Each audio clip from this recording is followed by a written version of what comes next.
What's up? Ang up, tubig, baha, pagnanakaw, korupsyon, yun ang mataas sa Pilipinas. What's down? Ang down, ang babang-baba, yung mga Pilipino. Kaya sa ngalan ng lahat ng mga kapwa ko artistang nasa entablado ngayon, pati na rin yung mga artistang nasa baba at nasa iba't ibang lugar na nakikisama sa amin, binabati po namin kayong lahat. Mabuhay kayo, mga kapwa namin Pilipinong nanakawan ng gobyerno. Mabuhay kayo. Yan ang pagbati natin sa isa't isa. At para sa lahat naman ng mga politiko at bahagi na ng gobyerno na nagnakaw sa atin, nagnanakaw sa atin, mga nakatingin habang may nagnanakaw sa atin, mga kasama ng mga nagnanakaw sa atin, mga alam na may nagnanakaw pero hindi nagsasalita, mga kasama ng mga nagnanakaw, mga nagtatago ng magnanakaw, isa lang ang gusto naming sabihin sa inyong lahat. Patawad kay Father pero putang ina ninyo! Kaputa-putahan ng mga putang ina nyo! Katatapos lang ng misa, pero Panginoon, patawarin nyo kami, pero totoo yan. Ito ang wika ng lahat ng mga Pilipinong ninakawan, putang ina nyo! Putang ina nyo! Putang ina nyo! Putang ina nyo! Putang ina nyo!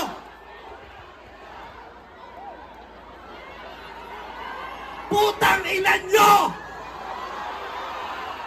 Tapos na ang panahon ng mga bababait at ng mga resilient. Ang mga mababait, ginago. Ang mga resilient, tinarantado. Hindi nauubra sa atin yung bait-baitan, kimi-kimian, tahimik-tahimikan, patawad pero hindi po. Hindi ko sisimplihan, hindi ko babaitan ang mensahe ko ngayon dahil hindi naman sila mababait. Sa katunayan, mga hayop sila. So bakit natin babaitan ang mensahe natin?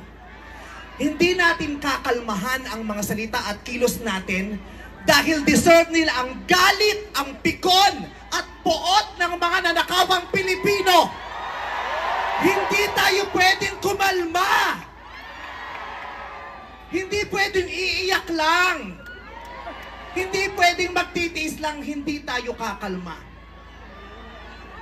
Hindi ko kayang maging magalang sa kanila dahil mga bastos sila. Mga salaula sila at mga baboy sila. Hindi natin kayang maging mabait sa kanila dahil mga walang ya sila. Hindi pwede. Hindi pwede. Yung mabait ka lang, mabuting asal ka. Hindi uubra sa kanila ang mabuting asal at mabait lang kasi nga mga demonyo sila. Kaya tama yan. Sumigaw lahat ng galit. Lahat ng galit na galit. Ang hindi matatapos ang galit bukas. Ang iparirinig ang galit hanggang hindi makulong ang mga putang inang magnanakaw. Hindi tayong pwede magalit lang ngayon. Kailangan hanggang bukas, kailangan sa susunod na linggo, kailangan sa susunod na buwan, hanggang umabot ng ilang taon hanggat hindi sila nauubos. Walang mawawala sa atin kasi ubos na tayo.